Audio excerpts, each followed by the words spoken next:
उपचुनाव के लिए वोटिंग लगातार जारी है। सुबह 7 बजे से शाम 5 बजे तक मतदान होगा। बीजेपी से कमलेश शाह प्रत्याशी हैं, कांग्रेस से धीरेन्द्र शाह मैदान में है। तो आपको बता दें कि 13 जुलाई को मतगणना जो है वो यहाँ पर की जाएगी। तो फिलहाल वोटिंग लगातार चल रही है। सुबह 7 से शाम 5 बजे तक मतदान लगातार जारी रहेगा। कड़ी सुरक्षा के बीच मतदान लगातार हो रहा है। तो ये बड़ी खबर आपको बता रहे हैं। बीजेपी से कमलेश शाह प्रत्याशी हैं, तो कांटे की टक्कर यहाँ पर देखने को मिल रही है। कड़ी सुरक्षा के बीच मतदान फिलहाल लगातार कराया जा रहा है। तो आपको बता दें ये बड़ी खबर।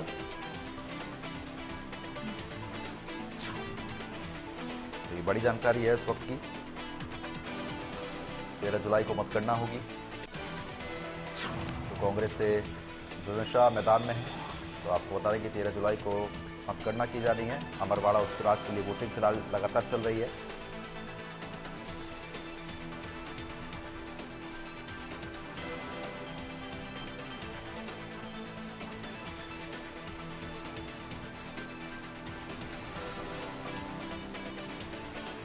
फिलहाल आपको बता दें ये बड़ी जानकारी है इस वक्त की।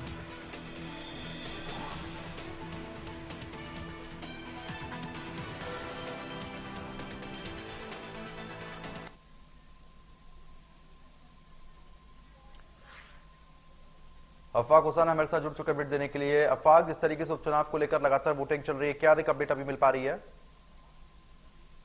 बिल्कुल, देखिए इस वक्त मैं छिंदवाड़ा की अमरवाड़ा विधानसभा के अंदर मौजूद हूँ और अमरवाड़ा का जो उपचुनाव है वो आज जारी है। सुबह 7 बजे से वोटिंग जो है वो लगातार जारी है और 5 बजे तक वोटिंग जो है वो लगातार चलती रहेगी। इससे पहले हम सिंगोड़ी जो क्षेत्र है वहां का हमने हाल बताया और इस वक्त हम अमरवाड़ा के एक स्कूल में पहुंचे हैं जहां पर वोटिंग इस वक्त जारी है और मेरे पीछे ये तमाम वोटर जो है वो मौजूद हैं जो वोट देकर अभी अभी बाहर निकले। एक बार मैं आप सबसे अपील करता हूं कि अपनी उंगली का निशान जो है वो हमारी स्क्रीन पर दिखा दीजिए। देखिए पूरे वोटर जो हैं ये वोट डालकर निकले हैं, जागरूक मतदाता है और जागरूक मतदाता वोटिंग करके जो है वो अमरवाड़ा में इस वक्त फ्री हो गया। लेकिन अमरवाड़ा विधानसभा में जो वोटिंग परसेंटेज है वो तकरीबन अभी तक 20% से ऊपर हुआ है। हालांकि उम्मीद है कि शाम 5 बजे तक ये वोटिंग परसेंटेज कहीं ना कहीं 80% के आसपास का आंकड़ा छुएगा, क्योंकि लगातार हम पिछले चुनावों की अगर बात करें तो विधानसभा 2023 के चुनाव की और 2024 लोकसभा चुनाव की तो वोटिंग परसेंटेज काफी अच्छा जो है वो अमरवाड़ा विधानसभा का रहा है।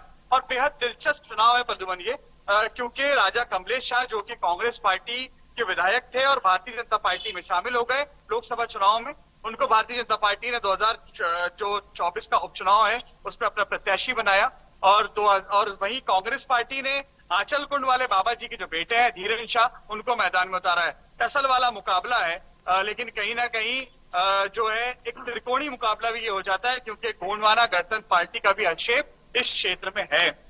आदिवासी बाहुल इलाका है, तो कहीं ना कहीं जो है ये चुनाव बेहद ज्यादा दिलचस्प हो जाता है। दोनों ही पार्टियां, चाहे हम भारतीय जनता पार्टी की बात करें या कांग्रेस पार्टी की बात करें, तो दोनों पार्टियों ने अपना दमखम जो है वो उपचुनाव को जीतने के लिए अपना लगाया है। मध्य प्रदेश के मुख्यमंत्री मोहन यादव 5 बार अमरवाड़ा क्षेत्र में आए, जनसभाएं की, रोड शो किया। वहीं कांग्रेस पार्टी के प्रदेश अध्यक्ष जीतू पटवारी यहाँ पर रहे। पूर्व मुख्यमंत्री कमलनाथ का गढ़ जैसा कि छिंदवाड़ा कहलाता है, तो अमरवाड़ा से उनको खासी उम्मीद रही है हमेशा से। लेकिन 2024 में उनके बेटे नकुल नाथ जो है वो यहाँ से चुनाव हारे, लेकिन अभी भी उनको उम्मीद थी और वो 3 दिन कैंपेन यहाँ पर करके गए। मैं वोटरों से बात करने की कोशिश करता हूँ, क्योंकि देखिए एक महिला वोटर भी मेरे साथ मौजूद है। थोड़ा आगे आइए आप मैडम, थोड़ा तेज बोलिएगा। क्या नाम है आपका और आपने वोट डाल दिया? संध्या राय, मैंने वोट डाल। आपके परिवार में कितने वोटर्स हैं? मेरे परिवार में 10 वोटर। 10 ने वोट डाल दिया? लोगों को जागरूक किया है आपने कि लोग निकले और वोट डालें? बिल्कुल बिल्कुल, मैं टीचर रही हूँ, इसी स्कूल में टीचर रही हूँ। सन 21 में मेरा रिटायरमेंट हुआ है। मैं श्रीमती संध्या राय सहायक शिक्षिका पद से रिटायर हुई। आपसे बात करता हूँ, थोड़ा इस तरफ आइए।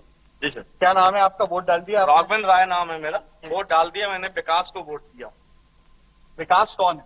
विकास हमारा अमरवाड़ा का जो विकास होगा उसी को मैंने वोट चुना है। हाँ। और मैंने विकास के नाम पे राजा कमलेश शाह को वोट दिया है, बीजेपी को चुना।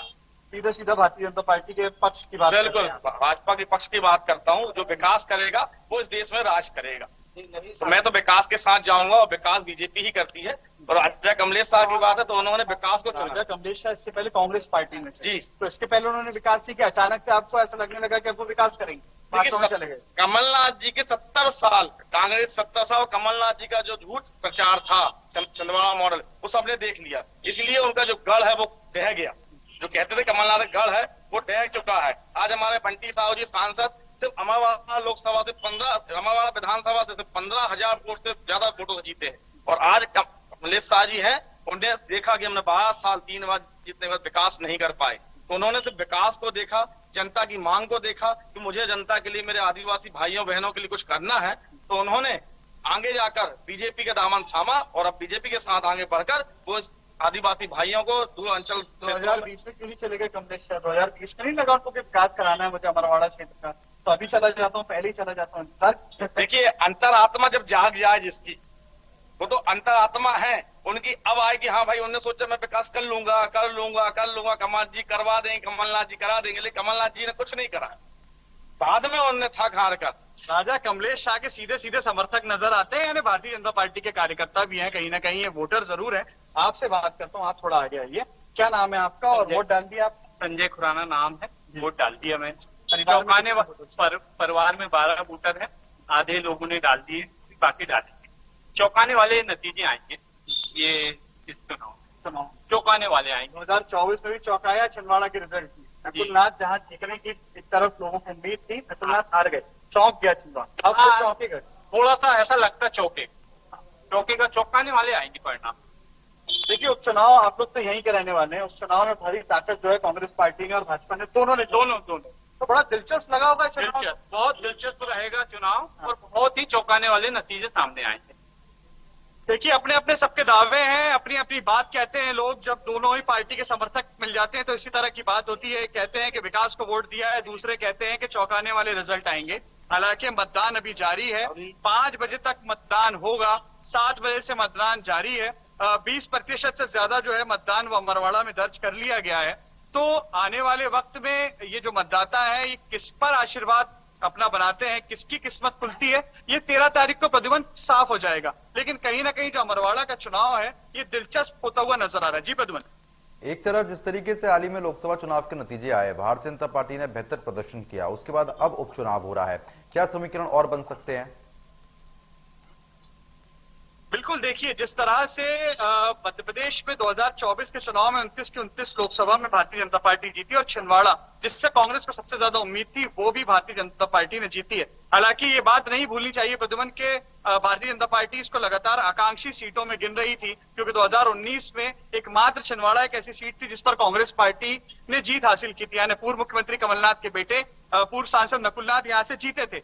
तो उसके बाद से ये जो समीकरण 2024 में बदला है, एकदम से जो भारतीय जनता पार्टी ने जीत हासिल की है, तो भारतीय जनता पार्टी के जो कार्यकर्ता हैं उनके अंदर बेहद उत्साह नजर आता है। वहीं कांग्रेस पार्टी जो है वो कहीं ना कहीं इस उपचुनाव के जरिए खुद को जिंदा करने का प्रयास कर रही है। वही हमने देखा भी कि एक तरफ जहां मध्य प्रदेश के मुख्यमंत्री मोहन यादव यहाँ आकर ये साफ कहते थे कि डबल इंजन की सरकार है, अगर अमरवाड़ा के वोटर्स भारतीय जनता पार्टी का साथ देंगे तो हम यहाँ पर विकास कर सकेंगे। और जीतू पटवारी जो कि प्रदेश अध्यक्ष हैं कांग्रेस पार्टी के, वो लगातार ये कहते रहे कि अगर अमरवाड़ा का उपचुनाव कांग्रेस पार्टी जीत जाती है तो भारतीय जनता पार्टी की जो सरकार है उस पर नकेल डालने का काम करेगी, क्योंकि कहीं ना कहीं वो राजा कमलेश शाह को जो है दल बदलू का तमगा भी देते रहे। और वहीं देखिए एक बात जो कांग्रेस पार्टी ने इस चुनाव में स्टंट किया, वो स्टंट ये था कि एक तरफ वो राजमहल की बात करते रहे और दूसरी तरफ वो दरबार की बात करते रहे, क्योंकि आंचल कुंड वाले बाबा जी के जो बेटे हैं वो धीरेन्द्र शाह हैं और धीरेन्द्र शाह जो है वो कांग्रेस पार्टी की तरफ से मैदान में।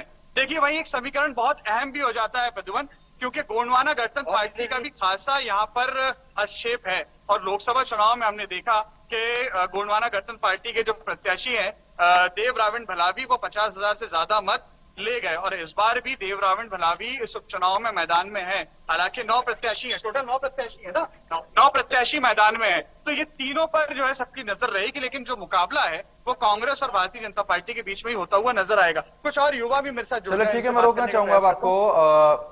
आपका बहुत बहुत शुक्रिया, आपका तमाम जानकारी हमारे साथ साझा करने के लिए। खबर पर आप नजर बनाए रखिएगा। तो फिलहाल वोटिंग लगातार चल रही है, देखने वाली बात यह रहेगी कि जनता किसके पक्ष में वोट करती है। तो फिलहाल अभी